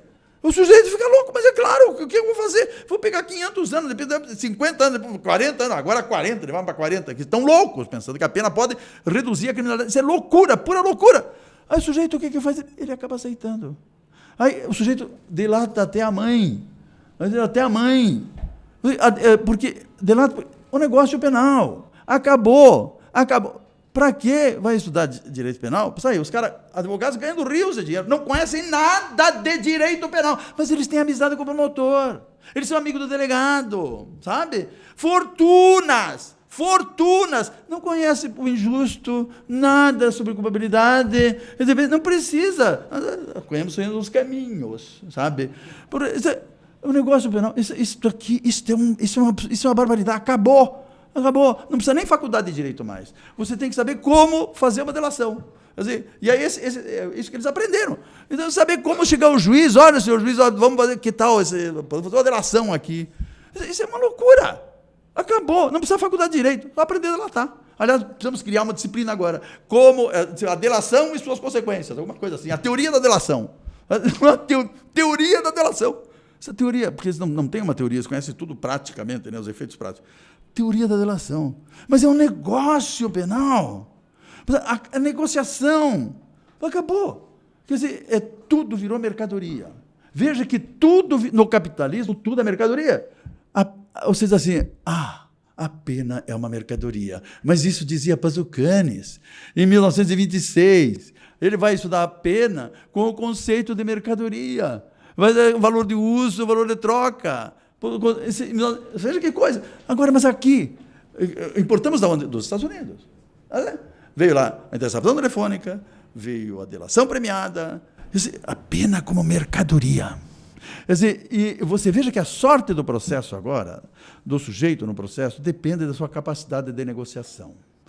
Do outro lado, você tem um Ministério Público com seus assessores, e aqui você tem um sujeito que evidentemente, somente aqueles que são bons negociadores conseguem uma posição boa. Mas, às vezes, a situação é tanta que o Ministério Público oferece. A sua incapacidade operacional é tão grande, entende? Quer dizer, claro, o Ministério Público tem grandes promotores. Eu tenho 2 filhos que são do Ministério Público, mas é um outro Ministério Público, né? Enfim, que adotam a minha teoria no Ministério Público. Né? Mas tem grandes promotores. Mas a incapacidade de provar a sua tese, porque isso no processo é isso aí, você tem um discurso de imputação de crimes e outro discurso de exclusão do crime, quer dizer, de justificação, de que o comportamento não aconteceu, etc. Mas, enfim, esse é o discurso, enfim, falamos do discurso no processo penal. Mas esse discurso, agora, é uma negociação. Mas a delação premiada, o sujeito basta que ele tenha a capacidade de negociar. E, às vezes, nem precisa ter essa capacidade de negociar. Mas, isso não é direito penal. Isso não é mais processo penal. Isso é outra coisa. E os juízes, tem muitos juízes que estão muito satisfeitos com isso, porque, uma vez feito o acordo com o Ministério Público, o juiz não precisa fazer mais nada. E você veja que aqui o poder de jurisdição é transferido do juiz para o Ministério Público. O Ministério Público aplica a pena. Veja como é que pode. E o advogado vira o mediador do Ministério Público com o cliente dele. Exatamente. A gente como é que pode esse troço para ninguém falar nisso? O advogado ele faz a intermediação entre o cliente e o Ministério Público. O juiz, ele está percebendo, ele sabe, comunicam, ele sabe das negociações, mas ele não pode dizer que sabe, até que, enfim, ele apenas homologa aquilo que foi decidido, mas ele transferiu o seu poder de jurisdição. E aí tem outras coisinhas também, essa questão da condução coercitiva também, né? Eu sempre fui contra isso, né? Quer dizer, como é que pode? E ainda assim, agora acabou, o Supremo acabou, não pode. Aí está também Depois criminalizado. de terem feito mais de 500 condições coercitivas, declarar a constitucionalidade. Depois de conseguirem todos os Foi sem objetivos querer, que queriam. Mas, em geral, é isso que eu tenho que falar sobre essa lei que instituiu no Brasil um direito penal de guerra, é um direito penal bélico. Nós vivemos sob o império da lei de crimes, esses 12.850, sob um direito penal bélico. Não. Perfeito. É muito legal como o professor Juarez ele fala da teoria, traz para a prática, e fala da prática, trazendo para a teoria ao mesmo tempo, né? A gente valoriza muito isso aqui nesse podcast, que é uma trincheira que quer municiar os nossos ouvintes, a nossa audiência qualificada com esse tipo de capacidade de interlocução, né? Isso para a gente aqui é fundamental. Agora, professor, eu queria falar rapidamente, queria que o senhor falasse rapidamente sobre a lei de abuso de autoridade, porque é uma lei que, digamos, que é um pouco inegável que ela foi construída um pouco naquele contexto, naquele anseio do contrapoder, né? A lei de abuso de autoridade, ela é uma resposta aos abusos que, sobretudo, o Ministério Público Federal e a Justiça Federal Brasileira vieram praticando aí ao longo dos últimos anos, né? E no momento de fragilidade política deles, essa lei acabou sendo aprovada. Agora, quando essa lei foi aprovada, foi sancionada, enfim, entrou em vigor, me veio muito na cabeça aquela coisa, quer dizer, vocês, os criminólogos críticos, lá da década de 70, já desde final da década de 60, década de 70, década de 80, tinha muito aquela reflexão de que o Nilo, por exemplo, né, naquele sentido de dizer que, olha, a questão dos crimes ambientais, a questão da criminalidade do colarinho branco, a criminalidade financeira, quer dizer, não que apontassem saída para o direito penal, não que apontassem isso como se isso fosse saída para o direito penal, mas dizia um pouco que, olha, isso é um sinal da luta de classes aqui pulsando, né? O fato de você não ter a criminalidade ambiental, os crimes ambientais, o fato de você não ter os crimes financeiros, o fato de você não ter outros nichos aí criminalizados é um pouco sintoma dessa coisa da luta de classes. Acaba que isso tudo foi criminalizado, né? Na década de 90, nos anos 2000, isso tudo acabou. A própria lei de crimes ambientais é uma lei da década de 90, as leis de crimes financeiros vieram sendo aprimoradas, enfim. Hoje você tem todo o cotidiano, toda a vida ela é de alguma forma criminalizada, né? Não seria a lei de abuso de autoridade assim outro equívoco, quer dizer, nesse sentido, no sentido de que é mais uma vez a aposta no direito penal como instrumento de solução de conflitos, ou não? A leitura sobre a lei de abuso de autoridade é uma leitura diferente? Como foi um grande equívoco nós pensar, a criminologia crítica pensava que podia fazer com que o direito penal funcionasse contra os poderosos, contra o capitalista, contra o político, E nós acreditávamos que, aliás, fizemos um congresso aqui, eu fui o relator desse congresso, o primeiro congresso latino-americano sobre criminalidade do colarinho branco aqui no Rio de Janeiro. O Heleno era o presidente e eu era o relator, o Cândido Mendes. E nós, realmente, naquela época, acreditávamos que era possível utilizar o direito penal para você combater o poder econômico, reduzir o poder econômico, reduzir a predação social produzida pelo capital. Sabe? E isso era a aposta da criminologia crítica. E aí, toda essa criminalidade contra o sistema financeiro, contra a economia, relações de consumo, a criminalidade, a questão contra o sistema tributário, tudo veio da década de 80 para cá. Já era realidade nos países europeus, mas da década de 80 para cá. E a criminalidade continua, né? Os advogados que ficaram felizes, porque ganharam bastante dinheiro com isso, né? Evidentemente, né? E aí com cliente que pode pagar, né? Mas que pode pagar e bem. E, aliás, nós merecemos isso, né? Merecemos isso, quer dizer, porque fazemos um trabalho extremamente importante e extremamente difícil, né?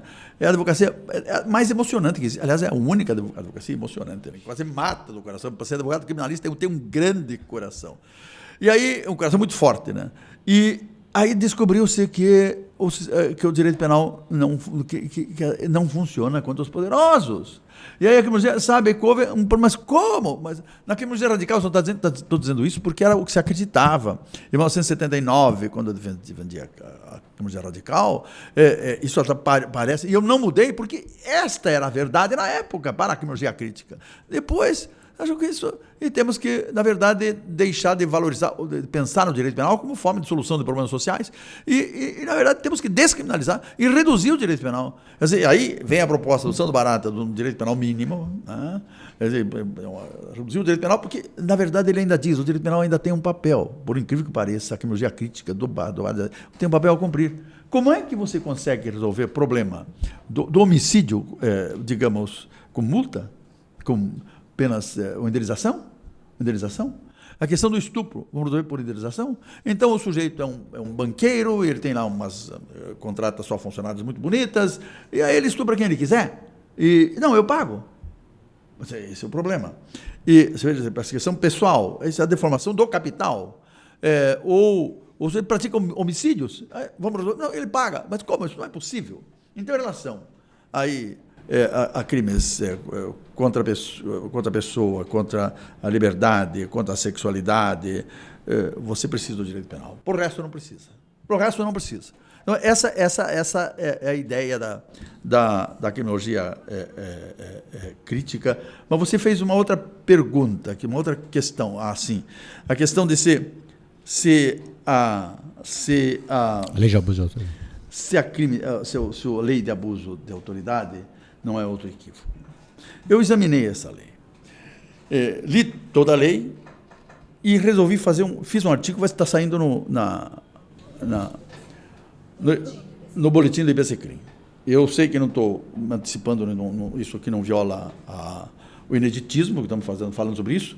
Então, aliás, promovendo o boletim, que sai no dia 2, pelo menos no boletim digital, não é? E o artigo começa, o nome é assim, a lei de abuso de poder ou de proteção da autoridade. E eu chego à conclusão de que nós temos aqui uma forma extraordinária de direito penal do amigo, não é o direito penal do inimigo. Por quê, cara? Eu comecei a examinar, eu deixei os tipos de crimes em espécie para examinar posteriormente, porque senão ia ficar um trabalho muito longo, e examinei aquela parte geral que ele tem, sabe, aquelas disposições gerais que tem nos primeiros artigos, né, em que ele fala que introduz elementos subjetivos especiais em cada tipo de crime, as intenções especiais de prejudicar outro, beneficiar a si mesmo ou outro, o estado psíquico de mero capricho, satisfação pessoal. Você termina o teu questionamento com uma pergunta muito importante, você pergunta se a lei de abuso de autoridade não seria um outro equívoco. E eu digo que, efetivamente, ela é um grande equívoco, mas, até certo ponto, é um equívoco diferente. E eu estou dizendo que eu fiz um artigo. Na verdade, eu peguei essa lei, fiz uma análise geral e me concentrei nessas disposições gerais, nos primeiros artigos da Lei de Abuso de Autoridade, e eu estava vindo com a família de carro de Curitiba para cá. E aí eu comecei a esquematizar umas ideias, cheguei aqui, em 2 dias eu tinha um artigo escrito, né, e mandei para o IBCCRIM.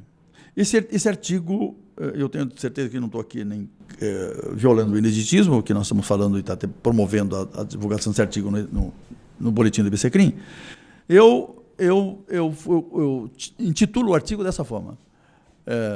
A lei número tal, assim, lei de abuso de poder ou de proteção da autoridade? Essa é a pergunta. E aí eu começo a mostrar que ela cria uma dificuldade, porque, na verdade, ela fala... a lei de abuso de autoridade é como abuso de poder de agente público no exercício da função ou a pretexto de exercer a função.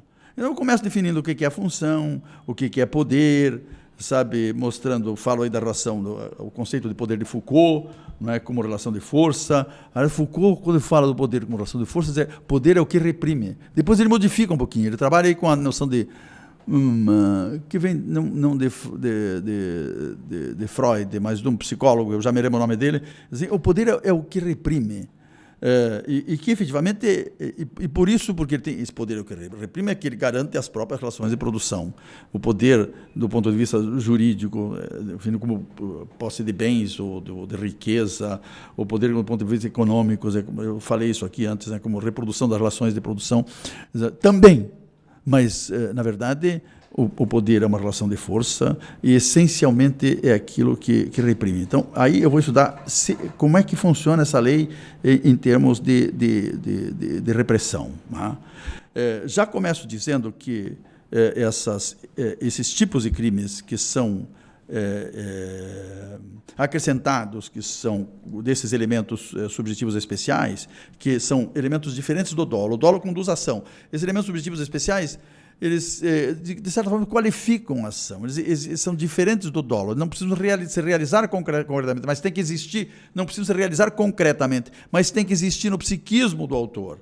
Não é? E aí são as intenções especiais de prejudicar outrem, de beneficiar a si mesmo ou a outrem. São situações, digamos, de natureza objetiva, econômica, política, social, pessoal, etc., mas que não precisa existir na verdade, basta que exista no psiquismo do autor. Agora, provar que existe esse elemento no psiquismo do autor é que é o problema. Mas vai provar que existiu essa intenção. E aí os estados psíquicos de mero capricho ou de satisfação pessoal são motivos emocionais, né, que também tem que existir. Mostrar que foi por mero capricho ou que foi por satisfação pessoal. Vejam, aqui cria-se uma dificuldade, mas isso aqui está muito longe de ser o grande problema dessa lei. O grande problema dessa lei é outro. Essa lei começa dizendo que exclui o injusto, quer dizer, não se configura o abuso da autoridade na hipótese de divergência de interpretação da lei ou de avaliação do fato e da prova. Olha aqui. Está lá, eu não sei se o parágrafo, o artigo 2º, está lá, logo no comecinho, assim, que não se configura a divergência de interpretação da lei ou de avaliação do fato, ou da prova do fato, veja, não é? Lei, fato, prova, impede a configuração do crime. Aí eu, de repente, relacionei esse troço. Por que é? Interpretação das técnicas de interpretação, semântica, sintática, pragmática, mostrando que são fatores condicionantes da interpretação, mas que têm muitas variáveis que produzem divergência na interpretação, mas que também não é importante. Eu só dizendo que, por exemplo, a posição de classe, o status social, objetivamente e subjetivamente, a ideologia as idiosincrasias pessoais. Mas a questão não é esta. A questão fundamental é que aqui nós temos a divergência de interpretação da lei. É uma construção psíquica. Estamos falando de construção psíquica. Está vendo o Krug? É uma construção psíquica que tem identidades e semelhanças, digamos, e diferenças com o erro de proibição. Você está falando... A lei está falando que a divergência de interpretação da lei exclui o injusto. Mas o erro de proibição, o que é senão uma divergência de interpretação da lei? Só que essa divergência de interpretação da lei, que se define como erro de proibição, ela exclui a reprovabilidade do fato, quer dizer, a consciência do injusto e, portanto, a reprovação de culpabilidade. Não é que exclui o injusto, só exclui a reprovação de culpabilidade. Mas, assim mesmo, o erro de proibição depende da evitabilidade ou inevitabilidade. Só o erro inevitável que exclui, o evitável reduz. Não é? E aí eu falo das espécies de erro de proibição, erro de proibição direto, sobre a existência, a validade, o significado da lei, o erro de proibição indireto e o erro de proibição de tipo, não vou trabalhar isso aqui, erro de tipo permissivo, a representação errônea da existência de uma situação justificante, que não existe, só existe no psiquismo do sujeito.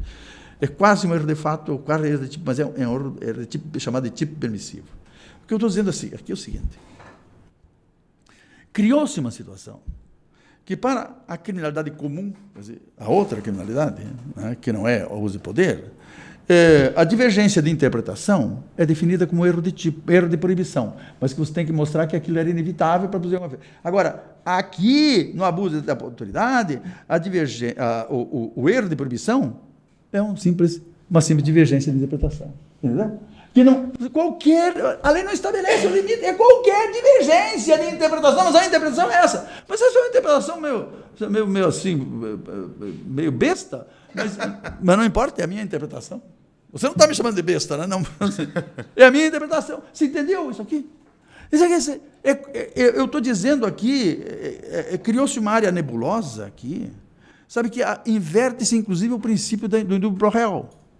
Porque aqui na dúvida, a dúvida aqui não vai proteger o oprimido contra a autoridade, ela vai proteger a autoridade contra o oprimido. É uma coisa incrível, rapaz.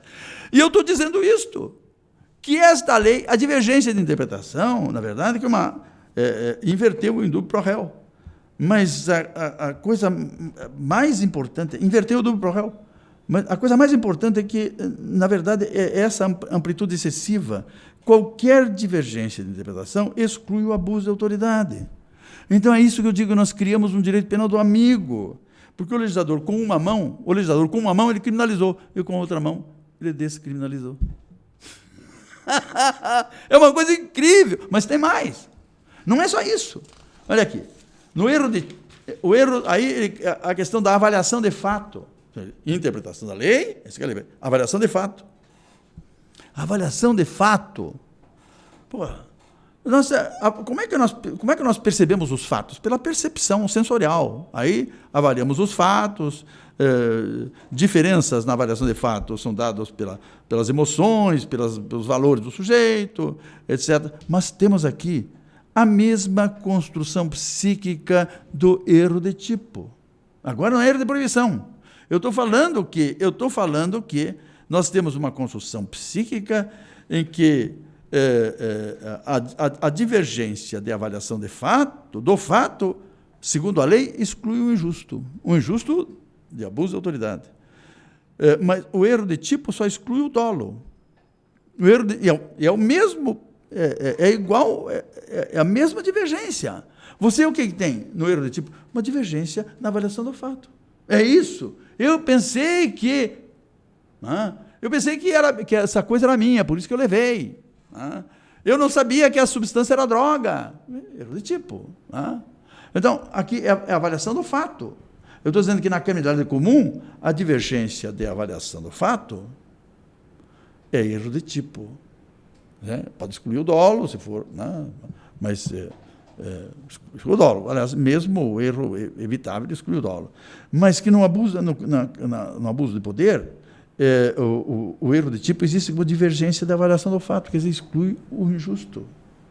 A mesma área nebulosa, com inversão do indúbio pro réu, quer dizer, o indúbio pro réu funciona para proteger não o oprimido contra a autoridade, que está cometendo abuso de poder, mas para proteger a autoridade contra o oprimido, que está sendo vítima do abuso de poder. É a mesma situação que o legislador criou um direito penal do amigo. Um estranho direito penal do amigo. Eu estou dizendo que essa lei, esse é o problema. E a avaliação, mas a avaliação de fatos é a avaliação de provas. Avaliação de prova. Aí eu fui examinar a prova. Nós temos 2 sistemas de prova. É o sistema argumentativo, 2 modelos de prova jurídica. O modelo argumentativo e o modelo narrativo. Essa é a narrativa, né? Nós temos a narrativa. Mesmo aqui também tem preciso de critérios de verdade, né? A questão argumentativa é o confronto, no modelo argumentativo, está do confronto de argumentos extraídos dos meios de prova para a convicção judicial. E o que nós fazemos? Confrontamos argumentos, aqueles meios de prova, para a convicção nossa, judicial, etc. Esse é o modelo argumentativo. E o modelo narrativo? Quer dizer, trabalha com cenários explicativos do fato, conforme atributos de consistência do discurso, questão do discurso. O discurso tem que ter consistência. Veja, até aqui uma resposta àquela pergunta dos caras que dizem aí, né, que não tem ciência. Né? Eu tenho que ser consistência, isso é, não tem, exclui contradições, plausibilidade conforme as regras da experiência e a questão da completude, quer dizer, não tem lacunas. O problema é que nós temos, de novo aqui, para esses 2 modelos, ele abre uma possibilidade imensa, ilimitada de divergência. De divergência sobre a prova, segundo esses 2 modelos, que exclui o injusto do fato. Cara, acabou a lei. Realmente acabou a lei. Eu quero ver o que vai dar, o que vão dizer. Depois desse artigo do senhor, então é que acabou mesmo, né? Aí que acabou, vai acabar mesmo, né? Eu estou dizendo que essa lei vai dar em nada. Vai dar em nada, porque essa coisa, se a divergência de interpretação da lei ou de avaliação do fato exclui o tipo, O direito penal funciona assim, muito bem. Ele funciona mesmo para garantir a desigualdade do capitalismo. Ele funciona para o capital. É um instrumento mais eficiente do capital. É o que mesmo reproduz o capital. E é uma coisa tão impressionante. Eu já vou te respondendo a tua pergunta aqui. É uma coisa tão impressionante. Eu estava comentando com o Tiago aí que eu examinei uma tese.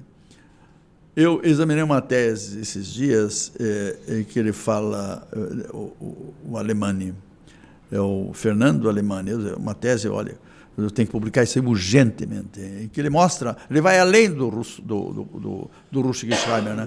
que mostra a questão do mercado, a relação do mercado com a pena, com o sistema punitivo. E ele mostra a relação do sistema punitivo com as relações de produção. Sabe, ele fala assim,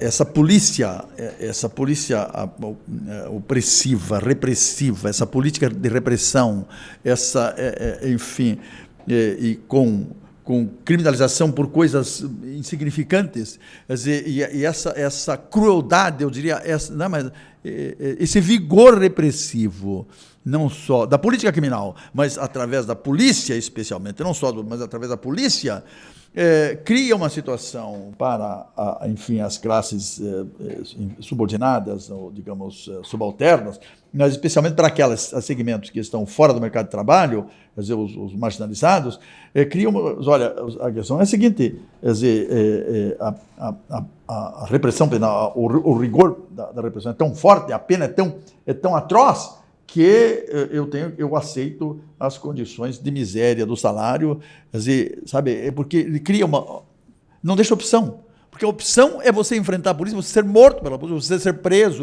em condições horríveis, ou aceitar as condições miseráveis do salário que te oferecem. E por isso o Brasil tem as condições, o salário mais baixo do mundo, talvez, um dos mais baixos do mundo, e a polícia mais agressiva e mais forte, porque na base do sistema é essa polícia que faz o capital funcionar e que cria, digamos, esse salário tão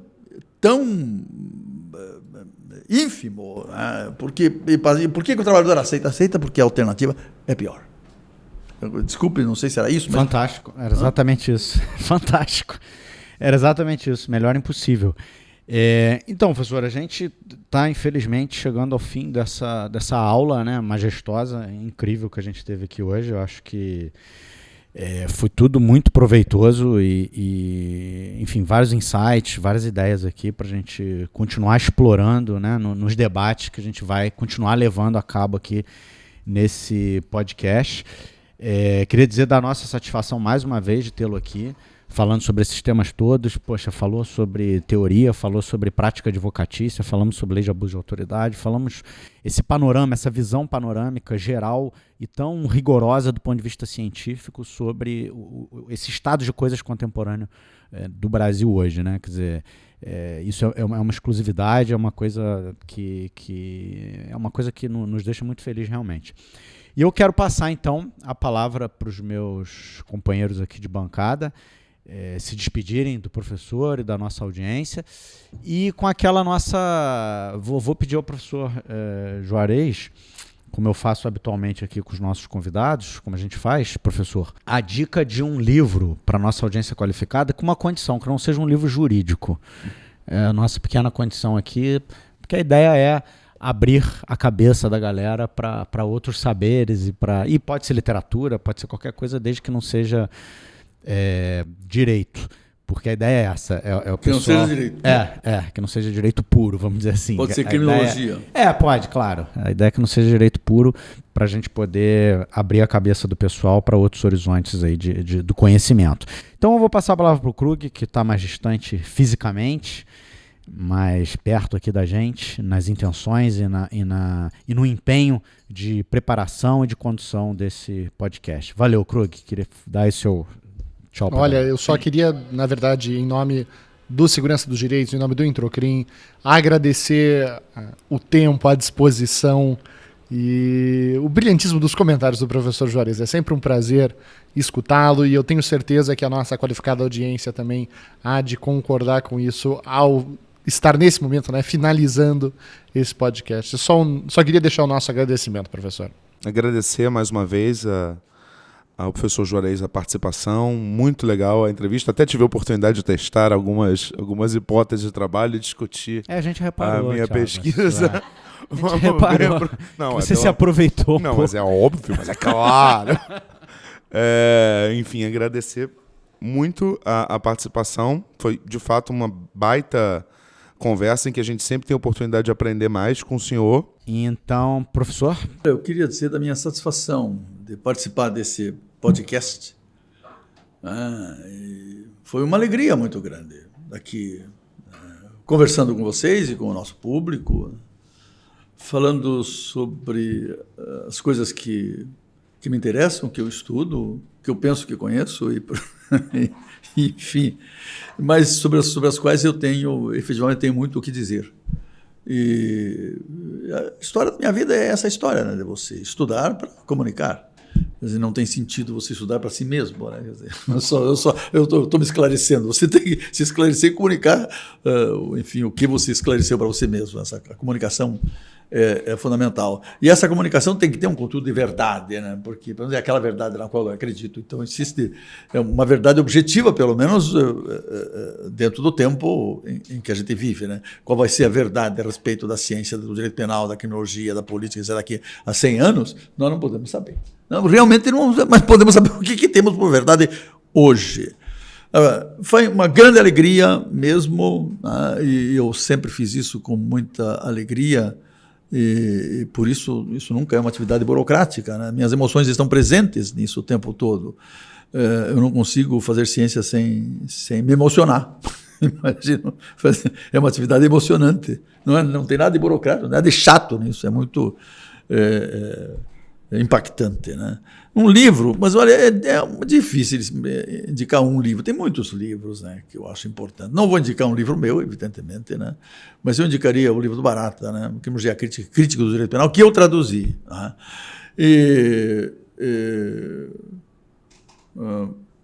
O livro tem um outro que eu traduzi também, do Pavarini, né, Punir os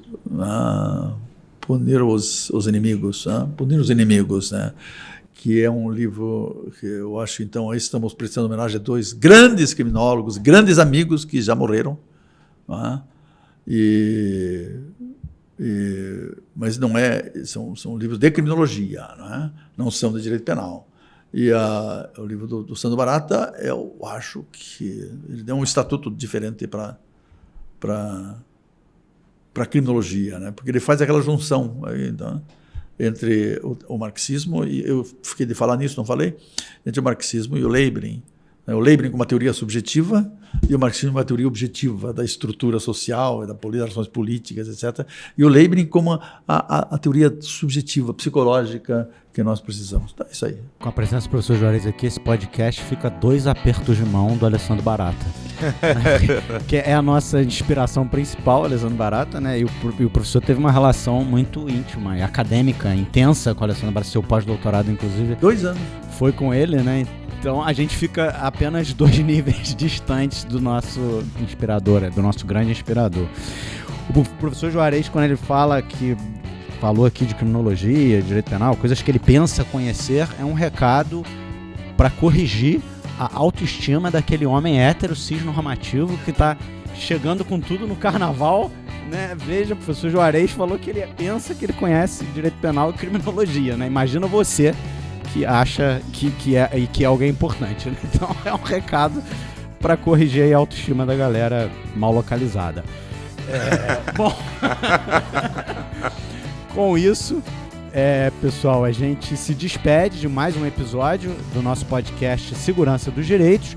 Esperamos encontrar vocês nas nossas redes sociais. Aliás, o podcast está sendo divulgado também no Instagram do Introcrim, não é verdade? Então o pessoal pode se conectar com a gente lá, no próprio Twitter, no perfil @segdireitos, no e-mail seguranca2direitos@gmail.com.